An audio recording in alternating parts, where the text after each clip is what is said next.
চলুন জেনে নেই হাজার কোটি টাকার কোম্পানি পাঠাও কিভাবে প্রতিষ্ঠিত হলো আর কিভাবেই তার জার্নি শুরু হয়েছিল। পাঠাও কুরিয়ারের প্রথম আইডিয়াটা যার মাথায় এসেছিল ইলিয়াস আহমেদ ভাই।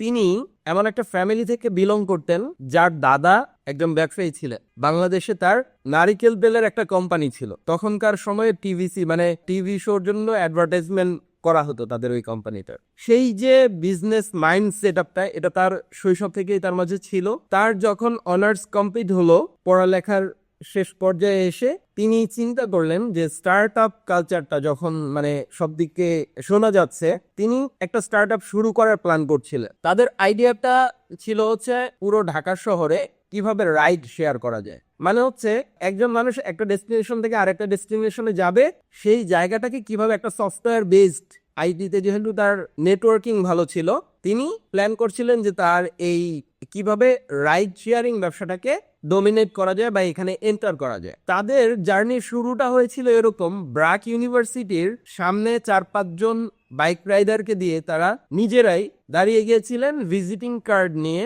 যে আমি আপনাকে এখান থেকে বনানী থেকে ধানমন্ডি দিয়ে আসবো, সিএনজি ভাড়া 200 টাকা, আমি নিব 100 টাকা, এই নেন কার্ডটা, আপনি পরের দিন যেতে যদি কমফোর্ট ফিল করেন তাহলে আমাদেরকে কল দিয়ে। এই আইডিয়াটা তাদের ব্যাপকভাবে সাড়া ফেললো। যে কার্ডগুলো যাদের কাছে দেওয়া হয়েছিল, যারা প্রথম দিন গেলেন, পরবর্তী দিন থেকে তারা কল দিয়ে খুঁজতে শুরু করলেন যে আপনারা আছেন কিনা, থাকলে আমি যেতে চাই। এই পুরো জার্নিটা বা এই যে প্রবলেমটাকে তারা সমাধান করলেন, এই সমাধানটা তারা অ্যাপ্লিকেশনে আনার আগে প্রথমে একটা ফেসবুক পেজ এবং গ্রুপ ওপেন করে। ফেসবুক গ্রুপে একজন পোস্ট করতেন যে আমি অমুক জায়গায় আছি, এখান থেকে ওখানে যেতে চাচ্ছি, আপনার কোনো রাইডার আশপাশে থাকলে কল দিয়ে বলে দেন। তারা ওই কল সেন্টার থেকে কল দিয়ে এই রাইডারকে বলে দিতেন ওই ঢাকার এই পয়েন্টে একজন আছে, ওখানে যেতে চাচ্ছে, আপনারা নিয়ে যান। এইভাবে পাঠাও কোম্পানির জার্নিটা শুরু হয়।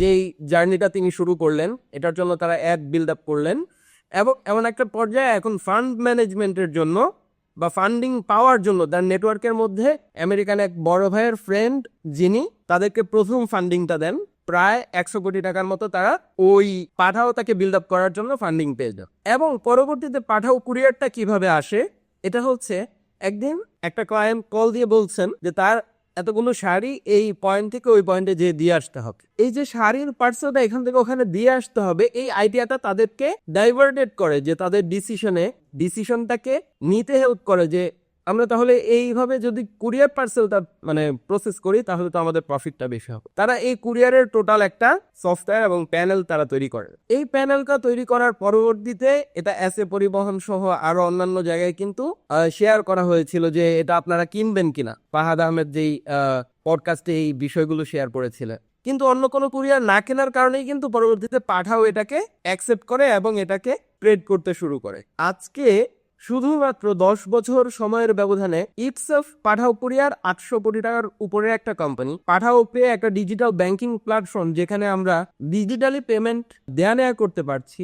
এই পুরো জার্নিটার মাঝে আমি আপনাদেরকে যেটা শেখাতে চেষ্টা করেছি বা যেটা জানাতে চেষ্টা করেছি, সেটা হচ্ছে যে কোনো একটা প্রবলেমকে সলিউশন দেওয়ার জন্য আপনি যদি মাঠে নেমে যান এবং আপনার স্বপ্নটা যদি আকাশ ছোঁয়া থাকে, পরবর্তী জার্নিটা কিভাবে সফল হবে এই উপায়গুলো রাস্তা তৈরি করে দেয়। আরো সহজভাবে বললে প্রকৃতি তৈরি করে দেয়। আরো সহজভাবে বললে আল্লাহ শুধু দেখেন বান্দা কতটুকু ধৈর্য নিয়ে পথে নেমে গেছে। পথ পাড়ি দেওয়ার দায়িত্বটা আল্লাহ কার হাতে নিয়ে নেন, যদি বান্দার নিয়ত সহি থাকে। অতএব বলবো, পাঠাও কুরিয়ারের এই জার্নির পেছনে যেই সফলতা এবং যে স্ট্রাগলের তথ্যগুলো আমরা শেয়ার করলাম, এগুলো যেন আমাদের জীবনে প্রয়োগ করার মতো তৌফিক আল্লাহ দেয়। এই কথা রেখে আজকে শেষ করছি। ধন্যবাদ। আসসালামু আলাইকুম।